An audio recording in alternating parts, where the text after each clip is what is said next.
जय हिंद। आज की इस वीडियो में हम लोग पढ़ने वाले हैं कुछ ऐसे नाउन के बारे में जो हमेशा सिंगुलर फॉर्म में रहते हैं और यही वजह है कि इनके साथ सिंगुलर वर्ब रहता है। सिंगुलर होने की वजह से ये अपने स्वरूप से सिंगुलर होते हैं, अनकाउंटेबल होते हैं, इसलिए इनके साथ हमेशा सिंगुलर वर्ब का प्रयोग होता है। तो आइए उन शब्दों के बारे में देखते हैं कि वो कौन कौन से ऐसे शब्द हैं जिनके साथ सिंगुलर वर्ब लगता है। देखिए, हमने हेडिंग में लिखा है कुछ ऐसे नाउन जो सिंगुलर फॉर्म में रहते हैं तथा अपने साथ सिंगुलर वर्ब लेते हैं। एज जैसे furniture, scenery, luggage, information, advice, news, percentage, music, poetry, knowledge, dot होगा लेकिन यहाँ पे एस हो गया, dust, traffic, electricity, money, coffee. ये ऐसे शब्द हैं जो हमेशा सिंगुलर फॉर्म में रहते हैं और ये अपने साथ सिंगुलर वर्ब ही लेते हैं।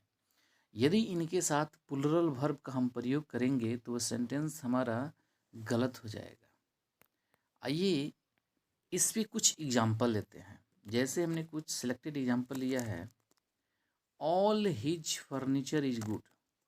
फर्नीचर का मतलब समझते हैं, जो बढ़ई की दुकान पे कुर्सी है, टेबल है, पलंग है, चेयर होता है, उस सबको फर्नीचर बोलते हैं, जो लकड़ी के बना होता है। तो देखिए, फर्नीचर के साथ किस वर्ब का प्रयोग किया गया है? इज का प्रयोग किया गया है। All the luggage is good, luggage के साथ किस वर्ब का प्रयोग किया गया है? इज का प्रयोग किया गया है। All the luggage was lost, luggage के साथ कौन सा वर्ब? वाज का प्रयोग किया गया है। The scenery of Kashmir is worth seeing, scenery के साथ हमने कौन सा वर्ब लिया है? तो इज लिया है। नीचे देखिए यहाँ पे, the news is good, news के साथ किस वर्ब का प्रयोग किया गया है? सिंगुलर का। मिल्टन्स पोइट्री इज इमोर्टल्स, यानी मिल्टन का जो पोइट्री है वो क्या है? अमर है। तो पोइट्री के साथ हमने किस वर्ब का प्रयोग किया है? इज का प्रयोग किया है, यहाँ पे देख सकते हैं। There was heavy traffic on the road, traffic के साथ हमने किस वर्ब का लिया है? सिंगुलर वर्ब यानी वाज का लिया है। तो ये कुछ ऐसे सिलेक्टेड जो वर्ड हैं जिनके साथ हमेशा सिंगुलर वर्ब का प्रयोग होता है। यदि इनके साथ हम प्लूरल वर्ब का प्रयोग करने का कोशिश करेंगे भी तो वो सेंटेंस बिल्कुल गलत हो जाएगा, वो वर्ब बिल्कुल गलत हो जाएगा। इसलिए हमेशा सिंगुलर वर्ब का ही प्रयोग करें।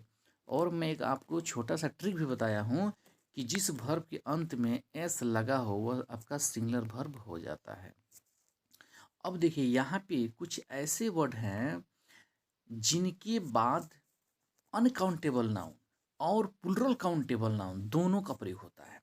जैसे यहाँ पे देखिए, हमने लिखा है plenty of, A lot of, half of, most of के बाद अनकाउंटेबल नाउन तथा प्लूरल काउंटेबल नाउन का प्रयोग होता है।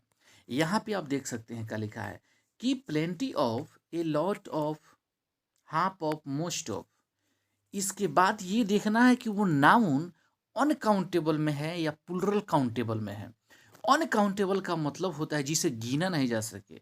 ऑल प्लूरल काउंटेबल का मतलब है जिसे गिना जा सकता है लेकिन वो प्लूरल फॉर्म में है। अब यहाँ पे देखिए, प्लेंटी ऑफ का मतलब होता है बहुत, ए लॉट ऑफ का मतलब होता है बहुत, हाफ ऑफ का मतलब होता है आधा, मोस्ट ऑफ का मतलब होता है बहुत या अधिकांश। हमने यहाँ पे हिंदी में भी इसका अर्थ लिख दिया है ताकि आपको समझने में आसानी हो जाए।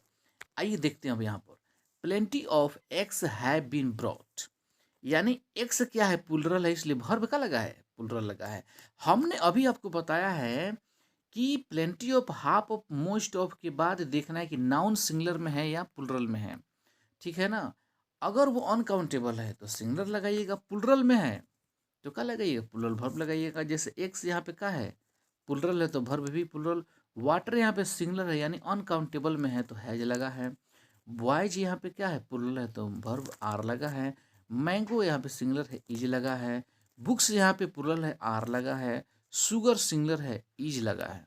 तो ये सारा एग्जाम्पल आपने देख लिया, यानी यहाँ पे लिखा है plenty of eggs have been brought, plenty of water has been brought, half of the books are absent, half of the boys are absent, books नहीं है, यहाँ पे बॉयज लिखा हुआ है, ठीक है।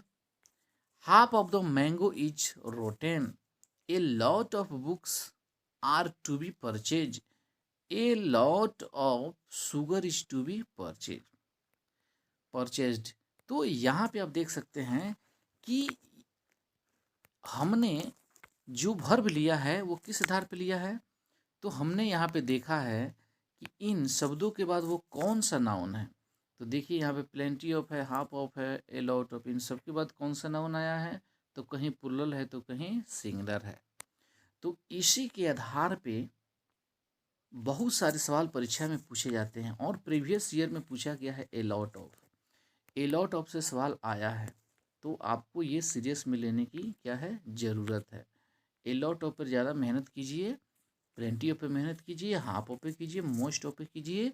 2023 में हो सकता है यहाँ से सवाल बने ही बने, तो कहीं एग्जाम में छूट न जाए, इसलिए इसको आप नोट कर लीजिए। और आपको फिर मिलते हैं इसी प्रकार के वीडियो के साथ नेक्स्ट वीडियो में। तब तक के लिए लेते हैं आपसे विदा। जय हिंद, वंदे।